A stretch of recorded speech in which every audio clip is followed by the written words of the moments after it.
Welcome, everyone. My name is Tre Borden, and I'm going to be the host of today's beautiful conversation called Breathing Free, Anti-Racism and Activism in the Arts. This is a very important conversation, and I think the reason that we're all here, it has been quite a year. We have seen a reckoning happen across industries in this country, in this world, addressing their histories of anti-Blackness, lack of inclusivity. And while every industry is struggling with this, I think the arts are in a particularly unique position because they're meant to touch people as human beings. And I think that if we're able to get the arts sector to reckon truly with its past and really start to innovate very visibly some of these conversations and some of these practices that could really revolutionize the arts sector, they can be widely adopted. And it's especially visible when the arts falls short because it is this humanistic tradition that all people should be able to contribute to equally. So if you're here, it means you're interested. Thank you very much for coming. And before I introduce our various esteemed guests, I just wanted to do a brief land acknowledgement. The history of the Sacramento area and the people is rich in heritage, culture, and tradition. This area was and is still the tribal land of the Nisina people, located throughout the Central Valley, the foothills, and the southern Maidu people, and the Valley Miwok and Iwuk people, located on the east side of the American River, known to the tribal people as the Mokulne or Condor River. To the west of the American River and the south of the Sacramento River are the Patwin people, the Wintun people, and the Wintu people. These local tribes possess an extraordinarily detailed understanding of the resources that were available to them, and they pass this knowledge down from generation to generation and are still very much a part of who we are today. We acknowledge that we are visiting the tribal lands of these Native people. Just like all of these conversations, it's extremely important to acknowledge where we've been in order to know where we are and where we should go. And so thank you so much to Heartbeat Opera and Black Artists Fund for co-hosting this conversation. Thank you so much to the Mondavi Center for bringing Breathing Free to the region in the first place, which is kind of the impetus for this conversation. So before we begin, I'm just going to allow everyone to say a little bit of an introduction for themselves. Let's start with Ethan. Hi, everyone. I'm Ethan Hurd, zooming in from Fairfield, Connecticut today. I'm the co-artistic director, co-founder, and producer of Heartbeat Opera, and the director of Breathing Free. I'm a college friend of Tre and so grateful to him for bringing us all together tonight. And I think I'll say also that I'm here tonight as a white passing leader with a lot of privilege, and I come with humility really to listen and learn tonight. I think this year has been huge for me personally in awakening and in devoting myself to more lifelong learning and small, incremental, and sometimes big, hopefully sometimes big steps to change things for the better in the arts industry and hopefully in the world. So I'm glad to be here. Thank you very much, Ethan. Yes, Ethan and I have been friends since freshman year of college. Suffice to say, I've come a long way, or at least I have. Next to you, Roz. Hi, everyone. My name is Ross Dia. I'm the creative producer of Breathing Free, joining you from East Harlem, New York City. Excited to continue leaning into the themes and realities found in Breathing Free and in our experience together. Thank you, Ross. And also thank you for the two of you for chiming in 3 hours ahead, true dedication. Now to you, Faith. Hey everyone, Faith J. McKinnie, she, her, hers pronouns. I'm a curator and art writer. I'm the current exhibitions and outreach manager at Sojourner Truth African Heritage Museum in Sacramento. I'm also the founding director of Black Artists Fund. Thank you, and thank you again for agreeing to co-host this. Darren? Hello everyone, I am Darren Isom, joining you guys from Sacramento, Southland Park represent, hello. I am actually on the board of the advisory board of the Mondavi Center, so really joining under that capacity, but also my day job is in the city, but normally where I am a philanthropic advisor with Rich Family, supporting arts organizations and other nonprofit organizations and foundations to think about what impact looks like in the social sector. So really excited to talk. Thank you, Darren. Jessa? Hi, I'm Jessa Ciel. I'm in Midtown Sacramento.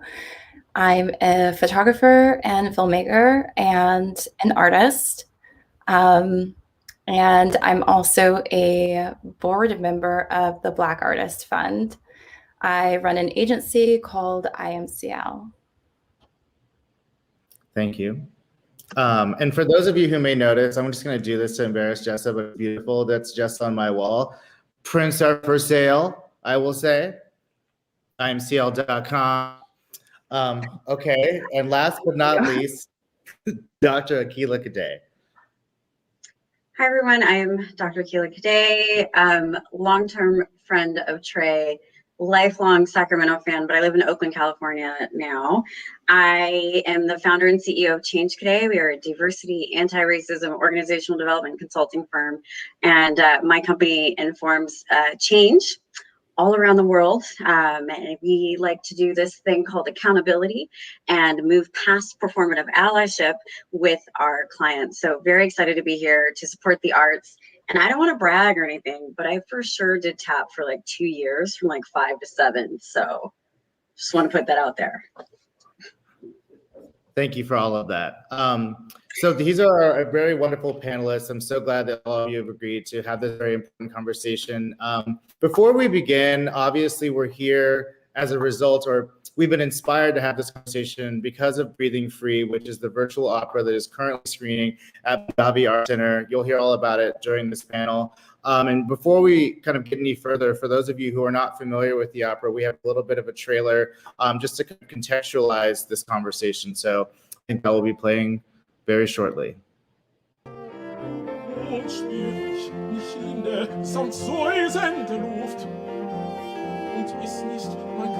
Mir erhellt. Ich seh wie ein Engel im rosigen Blut, sie trösten zu Seite bestellet. Ein Engel Leonore in der Götten sogleich still, der führt mich zur Freiheit ins himmlische Reich. You want the truth. You want the truth. You want the truth. But you don't want to know.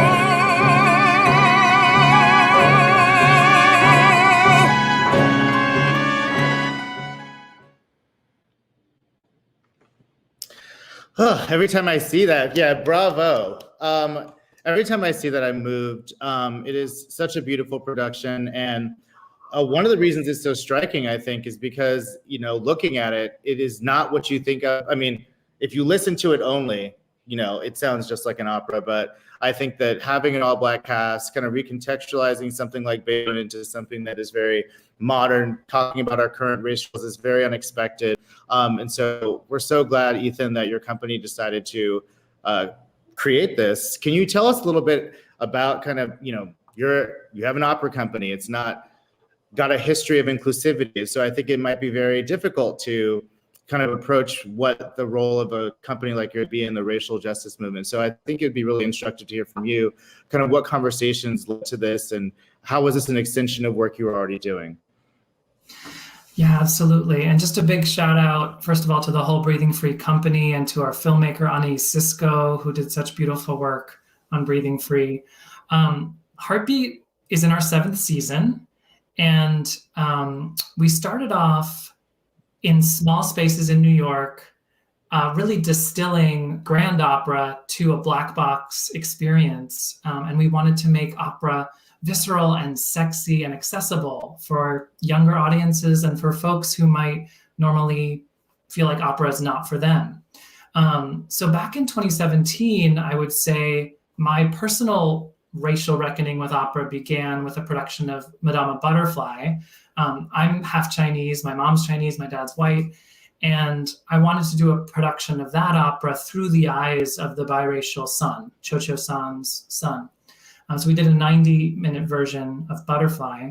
And the next year, I was looking for a way really to respond to Trump.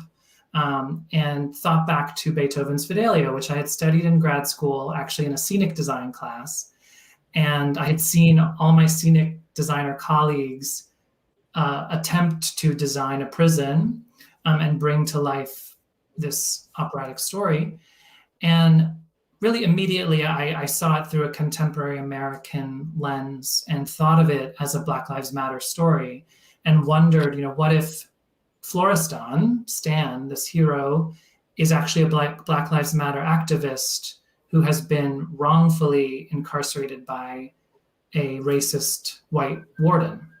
And as we developed the idea for Fidelio in 2018, we decided to reach out to prison choirs around the country to see if they might be interested in collaborating with us. And over the course of weeks and months, we managed to put together a really beautiful network of 6 prison choirs in 4 states.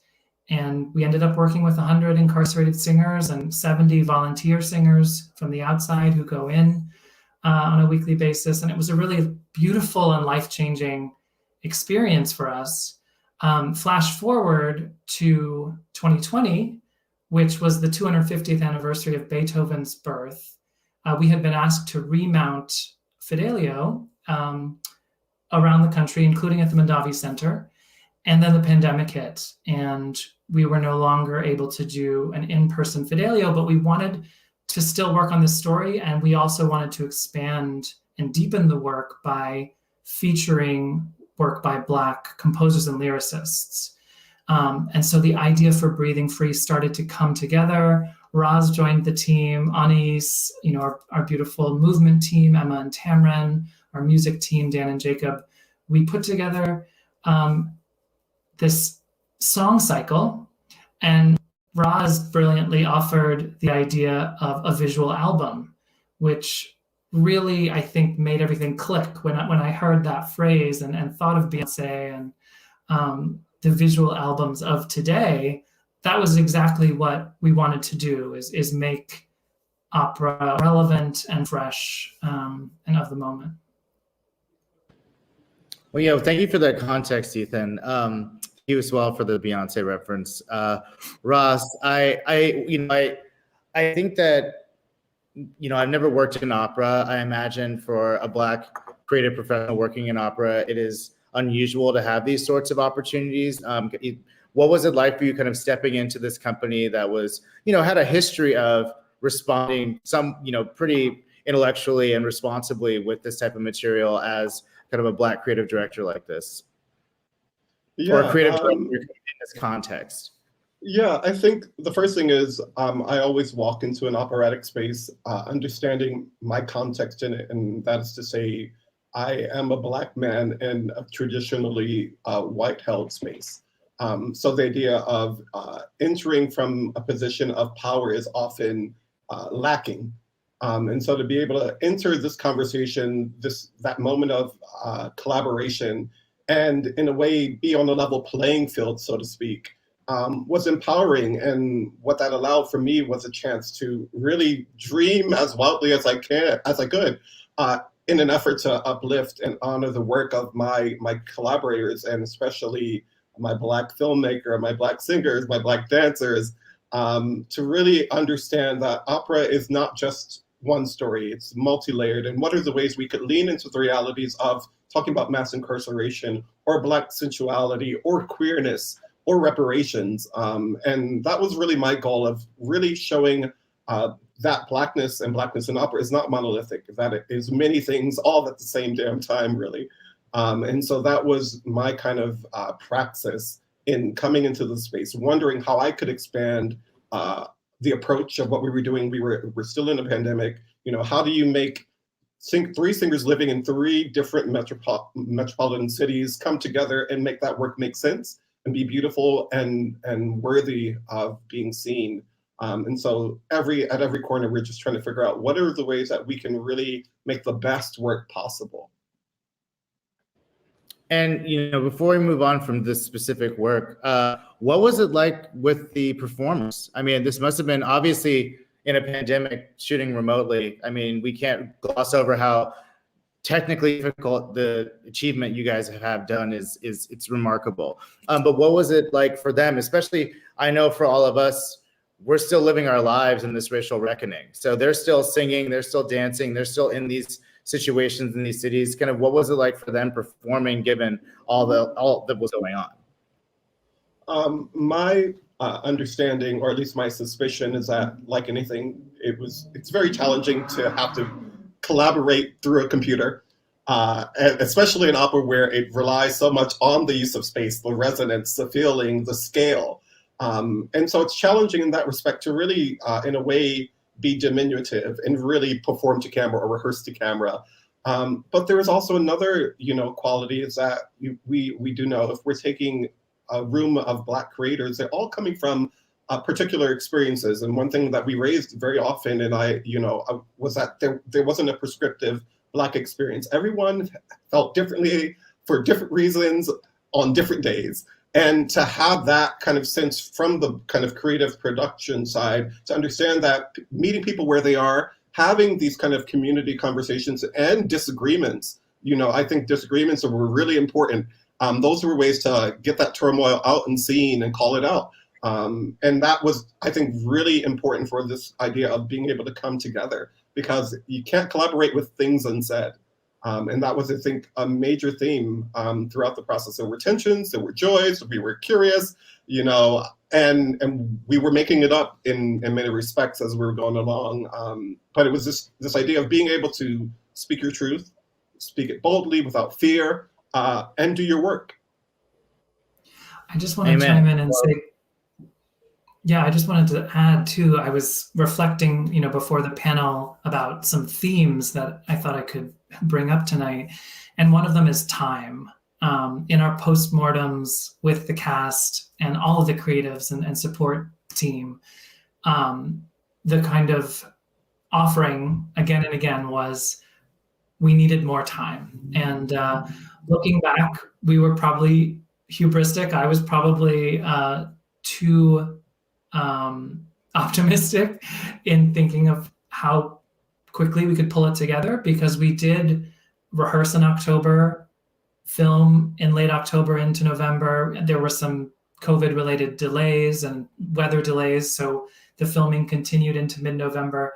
And then Anais had to edit within several weeks for our premiere December 4th. So it was a very tight collaboration. And as Roz mentioned, we were rehearsing on Zoom. The instrumentalists were recording in their closets at home. Our editors were, layering all of the music together in a very meticulous way. And then filming was happening in LA, Chicago, and New York. So that put a strain on our collaborators for sure.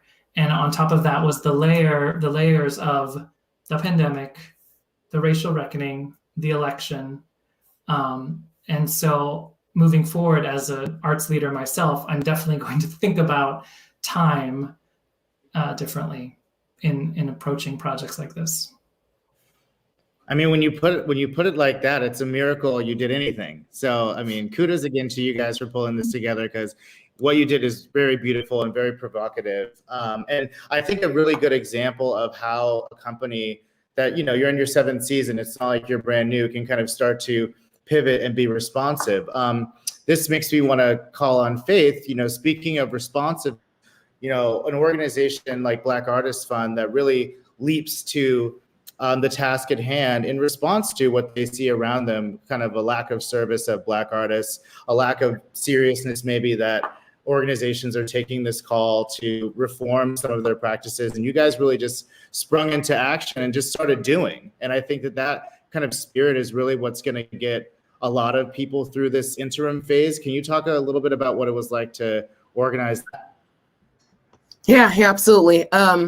So summer of 2020, right after George Floyd, of course, all cities erupted, right? Sacramento erupted, and I'll be completely transparent. There was an Instagram post that went out asking where are the Black artists, because they were putting up some temporary walls around downtown to cover all the windows from being smashed in from the protests. So I was getting all these tags on Instagram like, hey, help this person find Black artists. And I'm like, no, So just for context, my mom was an art dealer in the 80s and 90s. So I grew up around Black art. It wasn't until I went to school and I realized, like, wait, where are the Black artists, right? I was asking my professors that, like, I know they're Black artists. I grew up with them. Where are they at? So it just put me back into that space. Like, I know that we're here. So for someone in my own city to say, where are the Black artists? I'm like, okay, Faith, wait a second. One, it's funding, right? I wanted to fund Black artists, but also, like, there's some visibility. Like, there's tons of Black artists here, my friends, family, and just people like I don't even know. I met a lot of people just through applying for the Black Artist Fund. But that was, I think, really, truly, that was my big thing. I'm like, no, I'm about to show this city that there are tons of Black artists here, and they're amazing, and they're creating dynamic work. And don't ever tag me and ask me where they at. Look around, because they're here. So truly, that was the reason why I started. Because I said, okay, we got to do something just to show the city we're here. But I also want to fund Black artists, right? I didn't just want to create this platform and say, hey, here they are, but like, give us, fund us. And I think that was the thing, just with our Sacramento community. That is what made me really proud to live here. Because a lot of our donors were not Black, they're non-Black people, but they recognize that this talent is in our city and they need to fund it for it to continue. There's this lack of funding, lack of access to galleries and museums. And I was hoping that this was my little slice of giving back to the city, obviously, that I love and that I've grown up in, but also like kicking it to them like, hey, we're here. And, like, we've been here and the future is Black, and look around, and I think that's the one exciting thing really about Black Artists Fund, that there's tons of Black artists now popping up. And we just did a really amazing project at the Golden One Center.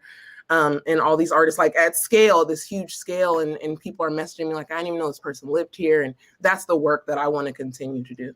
Just help celebrate and fund, right? That's still go back to pay Black artists, but definitely celebrate them. Right, because visibility is, not going to pay the bills. And I think that setting up this infrastructure around, not only identifying and funding Black artists, but then there's also, identifying and funding the organizations that fund the Black artists, and so, speaking to Darren, who's, is constantly dealing with this, how do you identify organizations that are kind of serving directly the community, who is also on the board of Mondavi, who obviously is bringing in works like Breathing Free. So kind of where do you see the region going in terms of not only having these preeminent art institutions doing their own programming, but also how do you influence them to support things like the Black Artists Fund that are reaching directly into the community?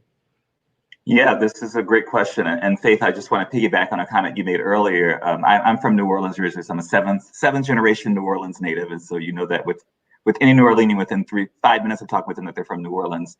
And so just growing up in a Black city like New Orleans, I'd always just normalized the idea of Black art in many ways, or just art just being everywhere.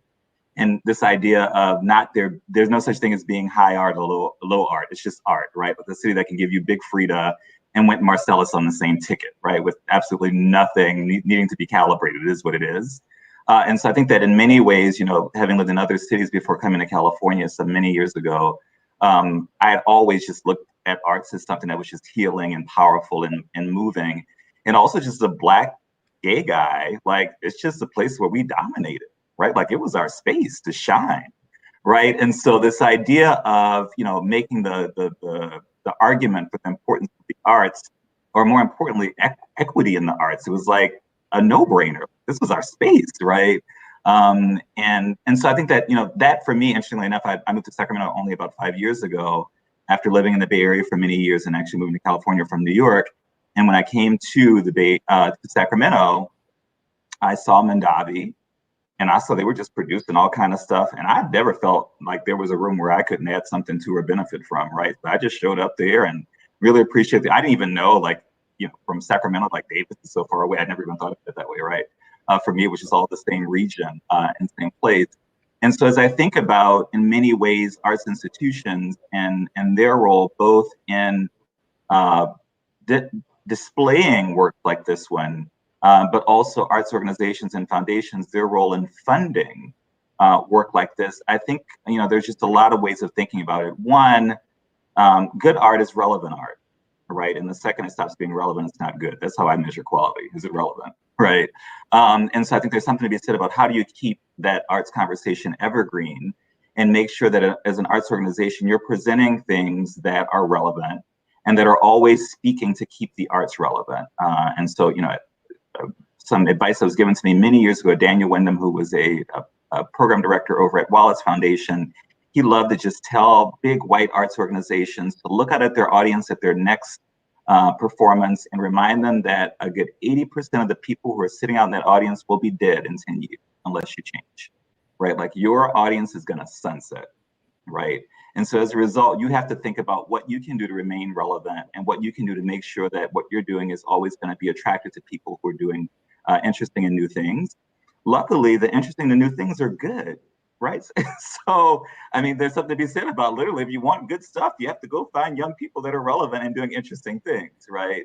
And so for me, it's a question of making sure that arts organizations remain relevant, making sure that art, like all good social sector or social justice stuff, is proximate, and also making sure that we're not shying away from the importance of arts and social justice. If you look within the Black community, 50 years ago, all of our leaders came from the church. They were all reverend something or another. Now, all of our leaders come from the arts community, right? That's literally the role that they play, right? And so the arts play a really important role in just driving social justice issues, but it plays an extremely important role in just offering us some healing and some hope. And it's things that we always need and will always need just as a country. And so, you know, as you think about funding the work or organizing the work, remember that we need to disrupt narratives, and to disrupt narratives, we have to create new narratives. And to create new narratives, we have to have new narrators, right? And so it's all about making sure that we're opening up that world and bringing other people into the conversation, because we want to make sure that our vastness, which is America, isn't a liability, it's an asset. So that's how we do that. Yeah, all extremely good comments. Thank you, Darren. And talking about, you know, new narrators and willing to kind of disrupt, I'd like to throw it to Jessa, who is no stranger to disruption. And I think that is someone who, I think Sacramento gets there's been a rap for a long time that, you know, the people who start out there and really want to change things and really want to kind of see all that can be from an arts career end up leaving after a while. And Jessa, I think you're one of the artists I know who is really committed to staying and challenging the region and is committed to having a career in the region. And you're quite aware of kind of the obstacles in the way of an audience that really embraces artists that do that. Can you just speak to what your experience has been like here? Sure. I grew up in Sacramento with you. And I returned to Sacramento because I love it. And it's not considered to be, you know, the center of the arts. But as we have seen through the years, we have a lot of room to experiment, and we have a lot of room to challenge a lot of the kinds of people that are, you know, a lot of times is trying to reach. So, and that's difficult. Like, you have a lot of people here who have, you know, very little like formal like arts training, and who are used to interacting with art that's very accessible.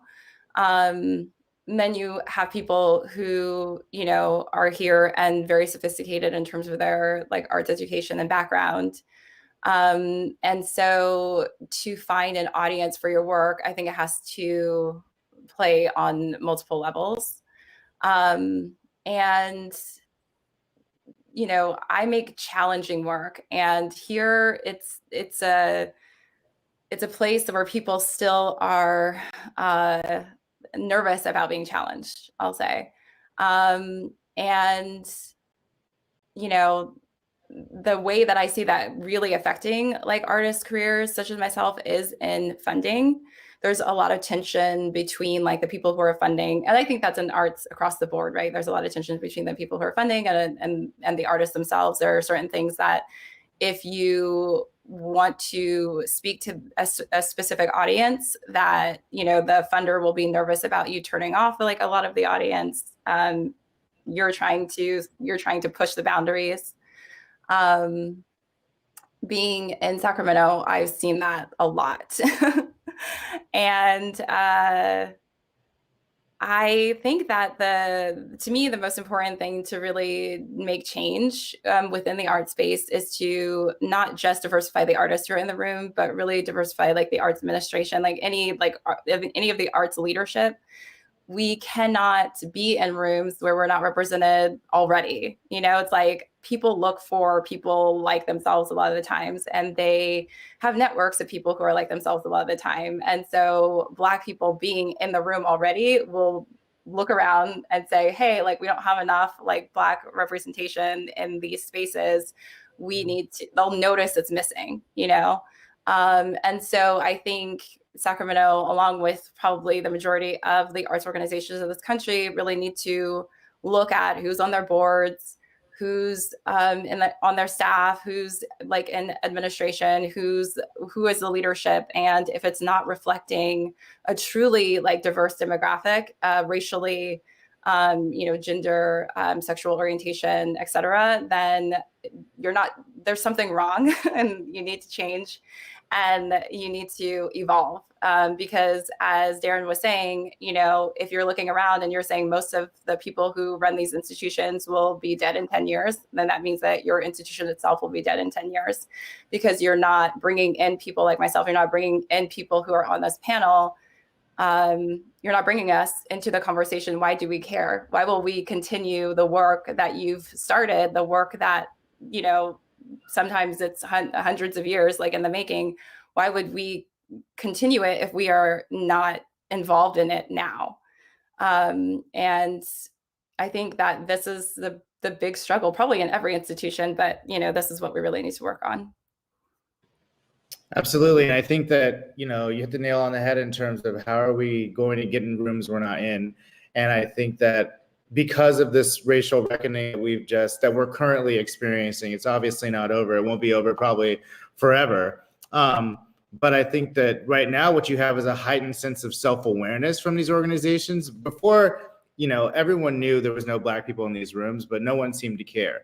Now a lot of people care, and the tension is, how much do we care? I mean, are we caring just by saying we care, or are we caring by doing care? And I think this is something that Akilah deals with a lot in her job is, you know, people coming in saying, hey, like, we put a Black box, but we have to put a Black person here too. And you're like, yeah. So how have you been, I mean, I guess in terms of how an organization that is not just trying to do fluff, but is actually trying to do something bewildering, like being inclusive, kind of how do they approach that? So there's an assumption being made that there's self-awareness, and a lot of these companies, brands, museums, spaces, artistic, creative spaces don't have self-awareness. They just don't want to do anything. So when they don't want to do anything, that's when you see performative allyship happening. They don't want to change what you all are saying as far as representation, right, and leadership. They don't want to do it. It's like, oh, they discovered us. Ugh, why did George Floyd have to be murdered? Why wasn't the Black box enough? That's what's coming up. For people who are really being intentional about it, you know, you see partnerships that we're seeing today for Breathing Free. You're seeing ways to amplify Black voices, amplify BIPOC voices, to use their allyship, the privilege that they have, to hold themselves accountable to how they actually want to disrupt and change. It's not even disrupting, because we've been dancing and singing forever. The best. Our own country. So, and they made a whole bunch of money off us, but now they're realizing that they have power to potentially change that, the ones who are ready to hold themselves accountable. Now, it's important to note that when you think about the art space, it's centered around money. And due to, I don't know, where do you want to start? Enslavement of Black people, you know, systemic oppression, racism, lack of generational wealth, we have the GI Bill, the list goes on and on and on, redlining. Those people they care about tend to be privileged people who are white. So why are they going to change for the money to do what they have to do? So it's not just the leadership of these respective spaces, it's also the board too. Like Darren for Mondavi, big deal, just gonna put that out there. That's a big deal. Is it performative? I don't know. Hopefully not. Seems like you're here, so it's great, right? But you also have to change the board. You have to hold the board accountable. You have to educate the board to learn and unlearn so they can see why they have to think about that future funder, like Darren said, who is me. Because I make money too, but if I don't feel welcome to space, I live a blocked and unbothered life. So I'm just not going to go into that space. I have to pick and choose my battles of where I want to go. But if it's something intentional, right? Like breathing free, and I can be there and come to these conversations, that is changing the space. That is allowing us to donate to our cause. That's allowing for white people, non-Black people, but primarily white people, because white people are part of the dominant culture, to say like, we can actually do better and we can hold ourselves accountable.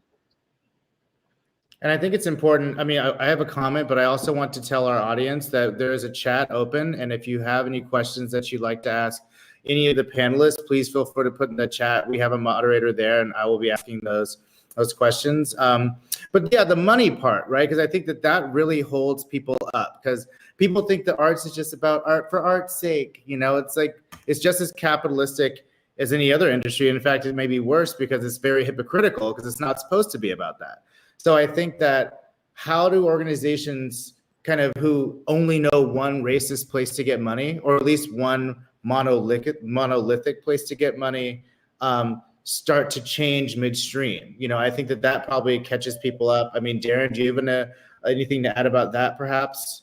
Or Akilah? No, this is I can jump in with some thoughts. I'm sure others. I mean, I'm saying thoughts. I ain't got no answers, but I got some thoughts.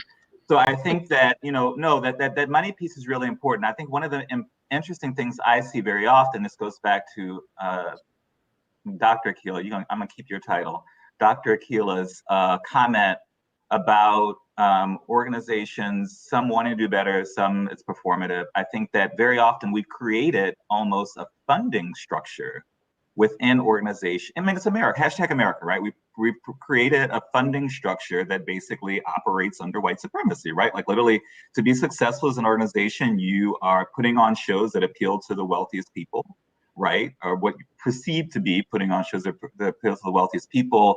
The goal is a board is not there to offer community engagement. It's there to be a deep pocket board normally, right? And so there you're trying to find some rich people there, right? And then even the way you think about funding, endowments, all these things in many ways are done in a way to privilege dominant white culture, right? And so I think that as an organization, you have to think about one, how do you actually, as an arts organization, how do you identify actually relevant quality art? and we own that, right? I'm just putting that out there because one narrative I'm very much so disrupting is the idea of what is quality art, and quality art is white because that's trash, right? But I think that there's something to be said about how do you identify quality, relevant art, and how do you, from a funding perspective, both find folks that are interested in funding that work because of whatever their story is, their narrative being told, find funders from a foundation perspective or otherwise that are interested in supporting that work as well.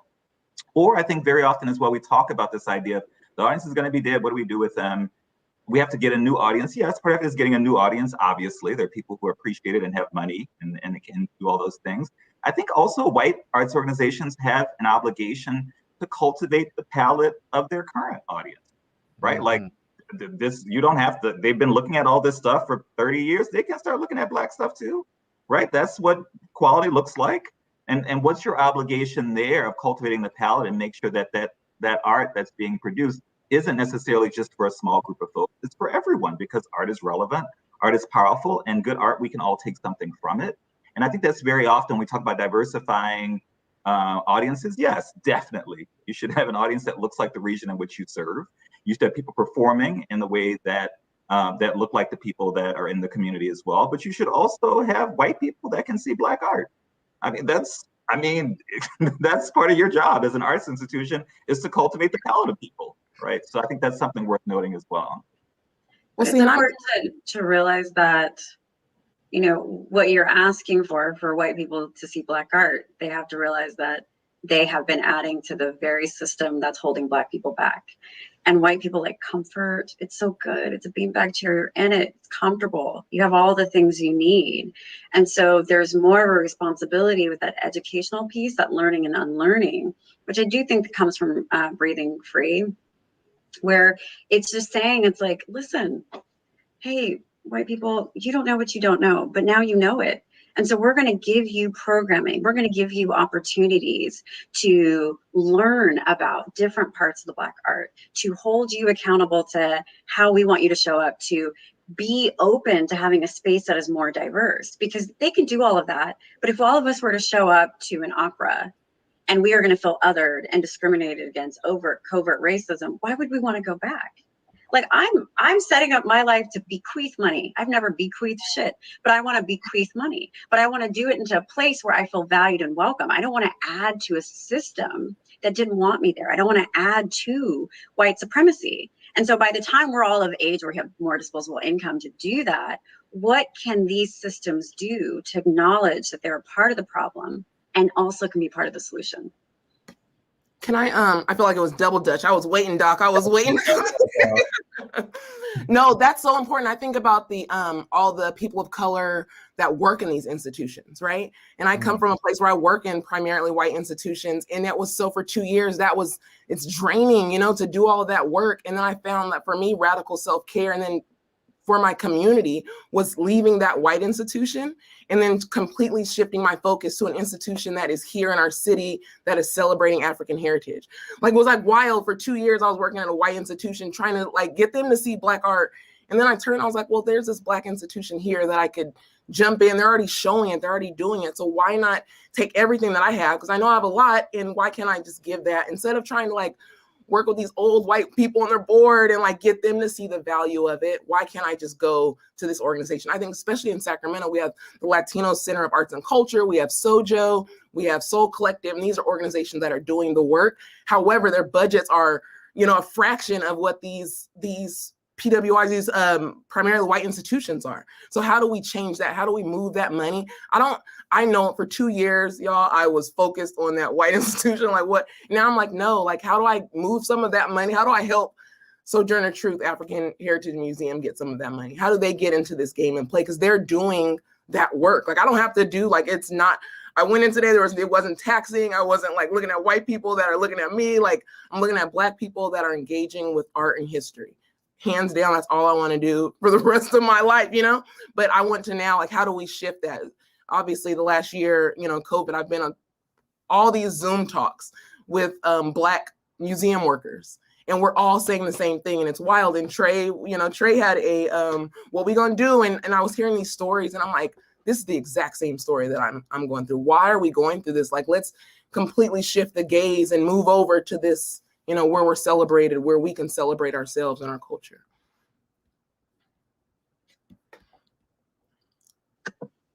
You're on mute, boo. Sorry. Yeah, I want you to hear this. I think that because they have all the money, I think that a lot of us are reckoning a lot of this Black Say it people again. who have, navigated these elite spaces, these white spaces, in hopes that we'd, either get ours or figure out a way to snatch theirs. But, it's really difficult. And I think you have to figure out ways to, I like the idea of education. It shouldn't, outside of February, I'll say that, I know it's February and it's not an accident, but I think that, year-round programming, that's part of this, I want to ask a question from the audience that I think kind of gets to this. This is from Kathy Mason, and she asks, do you see Black artists' work being seen outside of Sacramento into other counties, such as Placer County? So this is really interesting because when we think of, when I think of Placer County, I think of the possibly least amenable place in the region to show a bunch of Black art. Jessa, do you want to speak to this one? Yes, because it just made me laugh because my mother was talking about the work that she's doing in Placer County to get them to change, like, I think they're called like Hangtown, and it's like they have like a goose, I think, as their symbol. And so she's in a dialogue with community leaders in Placer to say, hey, like, can we not have a noose as your symbol? And like, can we not call this Hangtown anymore? And so when you're talking about like Black artists being in Placer County or in a lot of the surrounding counties of Sacramento, you're not going to see very much representation, if any at all, because we're dealing with like the very, very basics. Safety, even. Yeah, safety, and just any kind of representation, any kind of, I mean, when we talk about like where we are, we're blue little, county in the middle, a sea of red, like around us. And not to make this like about Democrats and Republicans, but there's a lot of sentiment in the surrounding counties around like people of color and legislation. And there's a lot of inaccessibility to like basic needs for people of color in a lot of surrounding counties, and including in Sacramento County itself. I mean, across America, right? So I think it's hard because it's like we're having an elevated conversation. Art is an elevated need. You have to have your basic needs met really to even like start to engage in this discussion. And it is a very important discussion, obviously, but sometimes there's the basic things have to be met first before you can even start having that kind of conversation. And can I jump in?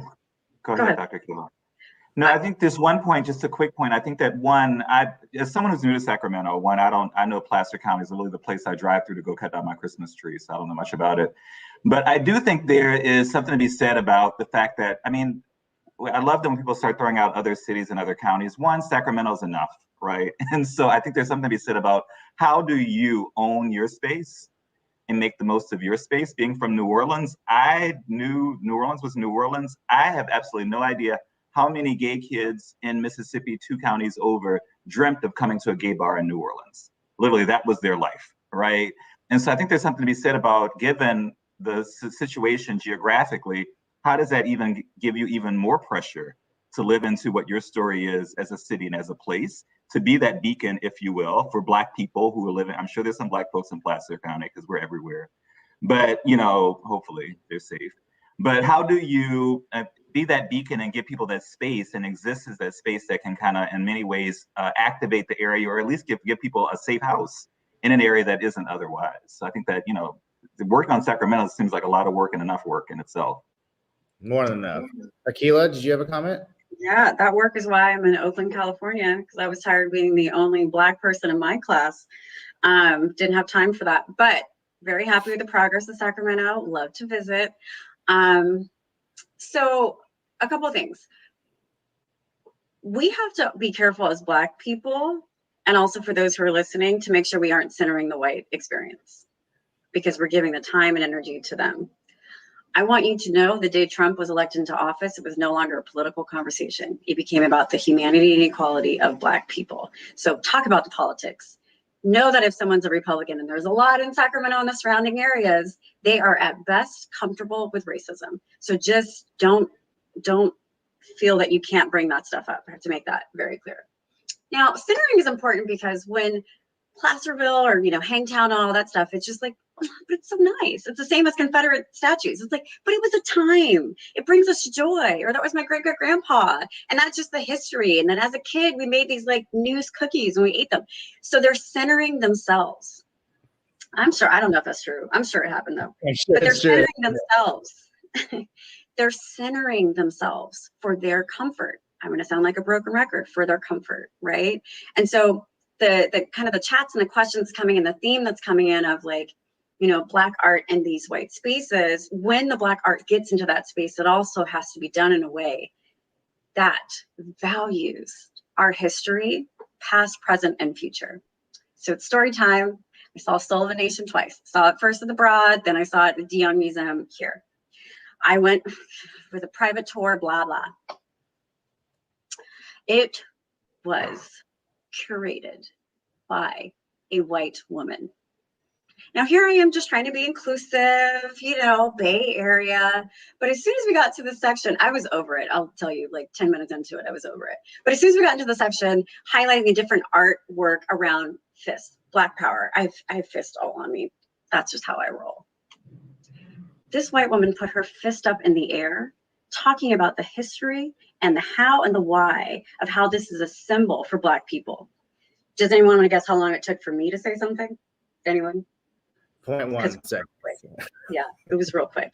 I said, hi, you don't have the privilege to put your fist in the air. And I'm wondering why a Black person isn't here, even an intern, to be with you, to learn from you, or to lead. And she's like, well, you know, the art space is just really hard to find Black people, and I'm Jewish. So, and it's like, hey, totally get it. You're Jewish, but you're also white passing or white, however you identify.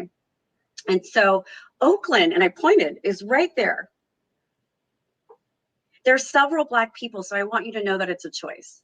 And moving forward, if you put your fist up in the air again, you are hurting and harming the artists in this collection, and then the Black people are here to see themselves. Never do that again, right? So then there's this other educational component to centering for different people who are in those spaces. There's so many people, but that is a mixture of our allyship. That is a mixture of how we're advocating for ourselves. That is a mixture of how we have boundaries for what we are going to say or do to not go back into the place of comfort, because comfort gives them permission for discrimination, racism, and white supremacy. Oh, I wish I was on that tour so bad. I will say, like, one other thing that I started doing last year and continuing into this year is when I'm collaborating with new people, especially if I don't see any visible people of color, I will send a questionnaire asking what the makeup of their organization is, like how many people of color, like how many queer people, like I because I want to like be comfortable. I want to collaborate and be part of institutions that are also like centering a racially diverse and ethnically diverse, community. And so I've noticed it makes people really uncomfortable, sending somebody a questionnaire and saying like, exactly how many people of color do you have? How many Black people do you have? Like, what are their positions? Are they in like entry-level positions, or are they being paid like equitably? Are they in leadership positions? Like these kinds of things. Like sometimes people are like, write me back and they're like, I am gonna have to sit down for a while and think about what you said. So I think that there's some ways that we can also say, like, without being, directly confrontational, like, hey, this is what's important to me, and this also needs to be comfortable for me. Yeah, I mean, I've been in those emails and they do have to take a seat. I don't think they're really not able to handle the questions. They can't handle the answers they have, so I think that's what makes them uncomfortable. Neva had asked a question about kind of Black critique within white institutions, which I think we've touched on. I know we're running out of time, so I want to lift up Jason's question. Jason Jong says, after successful grassroots philanthropy exemplified by the work of Black Artists Fund, what measures can be taken to sustain BIPOC giving to BIPOC causes and initiatives within the Sacramento region? More or less kind of what's next. So obviously Black Artists Fund has lit a match. How do we continue to support them? How do we kind of marshal as many resources so that there can be many more Black Artist Funds, I guess? Yeah, I think just something we found with the Black Artist Fund, obviously there's funding. We've funded 2 rounds already. So the second round, there was over $100,000 in ask. We only had $22,000 to give out, but we found that there was this whole other conversation, right? How do you put together a proposal? And I see Neva's on the Black Artist Fund board also, and she talked about critique. And there's all these things outside of funding that sometimes we don't think about, right? We just think, okay, because that's how I went. I was like, I just want to give Black artists checks. Like I want to give them money. And then there was like, okay, wait a second. This isn't actually, we're going to always be in this cyclical thing, like Black artists need money. They're always going to need money. What else can we do? And I found that just a lot of artists, just to give them some support for regional and national funding. I just feel like, there's some opportunities missed with just with panels in general. Like, will you approve them and you deny them and you don't tell them anything? They don't know why they didn't get funding, and they do the exact same thing on the next, and they get denied again. And then it turns into this conversation like, oh, you're not funding Black artists, which is true, but there's also some other things, right? And I love having these conversations with Jessa, because Jessa obviously comes with the MFA and from Cranbrook, and she actually can provide some insight for critique. And I really want to start just a critique group and Black artists to hear from people like Jessa about their work. And then how can, you develop a proposal or portfolio? How do you photograph your work? How do you talk about your work? These are all things that, because on these panels, I'll see tons of UC Davis MFAs, right? And they have immaculate applications. And I'm looking at, and then I look at, and they're like, oh, we're not going to go these people, but they're self-taught and they're Black artists or they're BIPOC and or queer, and they don't have these resources. They didn't spend hundreds of thousands of dollars in academia. Like, how do we still support them? How do we uplift them? Because if not, we're going to continue in this same pattern. And one thing that with the Black Artist Fund, we're trying to do is we had 82 applicants, right? We can only fund 22. What do we do with those 66 applicants? Because what I don't want to do is have a website that celebrates the ones that we funded, and now people are hiring those. And then we're going to see the exact same thing. So we're going to see 22 artists continue to show up in our community. What about those 66? So that's really something with Black Artist Fund. How do we support the people we didn't fund? Because they're still Black artists, they're still relevant, they're still making amazing work. We just didn't have enough money to give to them. So how do we then support them to then, to submit for California Arts Council or these other grant opportunities and have a really good proposal that can then get them funding that, keeps this pattern going. So it's obviously absolutely money, but also so many other things. I think right now, just for education for us, how do we educate Black artists? How do we give them a community of ourselves? Sometimes we don't like the white gaze, right? We're creating all these things for the other. And I think we need to be able to create for ourselves, talk about it within ourselves, and then give it to the world. But I think we need our support, our group. So just for Black Artists Fund, I think that's where we're at right now with education. Obviously, we still want funding for our round 3. But that was a great question, Jason. And I think we're just the fund, we're still thinking about those things. How can we elevate, uplift, support, celebrate Black artists? And I think it's because, we're doing this on the heels of generations of discrimination and kind of desperation and deprivation. So it's really hard to say, all right, Black artists, put together a really dope proposal. Can't do it? Oh, well, you have to acknowledge that there's a lot more resources that need to be put kind of upstream before they kind of come to you with the resource. I mean, Darren must run into this all the time. You want some organizations you really want to support, but you would really wish they had their shit together more, but why would they, given how little access to resources they've had so historically? Well, we've come to 8 o'clock. We could go till, I'm sure, 8 a.m. with this conversation, but I want to be respectful of time. And this has been so. Akila's like, no, we cannot go to 8 a.m. I agree. I think that this is a conversation that hopefully the region itself can take and run with. The point of having this conversation, inviting all these brilliant minds and taking advantage of our leaders from Heartbeat is so that you can start asking these questions in your own organizations. You can start figuring out how you can do this. What's that look like for you? And this is an ongoing conversation that hopefully is very productive outside of this panel. And I wanted to, before we leave, bring it back to Ethan to kind of help close us out and say a few words.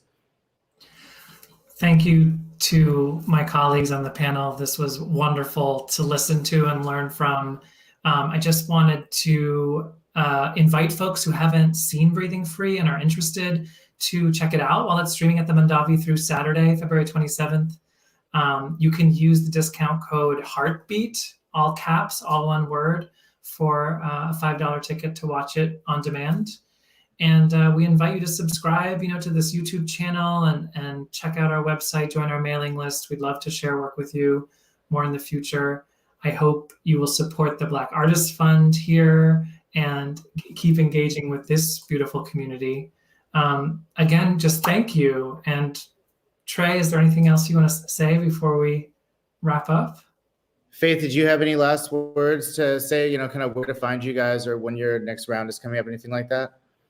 Yes, blackartistfund.org. Our next round will be in the summer, so June or July. We'll have some announcements on our website and on social media.